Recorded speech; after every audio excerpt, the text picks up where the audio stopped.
Isa sa mga tututukan ng pulisya ang CCTV footage sa supermarket na tinangkang hold-upin kagabi sa Pasig City. May ulat on the spot si Jay Sabale. Jay? Maris-puspusan na nga ang ginagawang investigasyon ng Pasig City Police sa nangyaring failed robbery attempt sa May Ortigas Extension, Barangay Rosario kagabi. 4 ang patay kabilang ang sinasabing leader umano ng robbery group kagabi. Sa investigasyon ng Pasig Police, na lamang pawang sa ulo tinamaan ng bala ang isang lady guard, lalaking gwardiya at merchandiser ng establishmento. 9mm pistol daw ang ginamit ng mga sospek. Habang palo sa ulo ng matigas na bagay ang ikinasawi ng sospek na si Hernani Lopera. Lumalabas din sa investigasyon na hinostage ang isang empleyadong lumabas sa supermarket. Yun ang nahanap na pagkakataon ng mga hold-upper para tuluyang makapasok sa tindahan. Yung iba pang empleyado ay kinulong daw sa banyo ng gusali.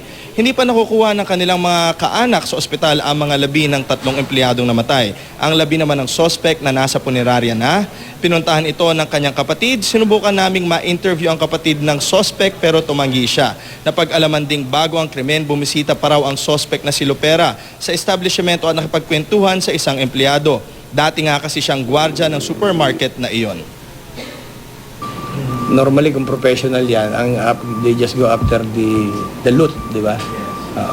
So sir, hindi pa sila organized Yun lang masasabi ko, hindi organisado. So, as to the knowledge of the area, masasabi natin parang may inside job nga dahil angulo dahil galing siya doon. Sinisilip naman ng mga pulis ngayon ang CCTV na kuha sa pintuan na pinasukan ng mga sospek. Sinisikap naman naming kunan ng pahayag ang Robinsons Mall, kaukol nga dito sa nangyari. Maris? Maraming salamat, Jay Sabale.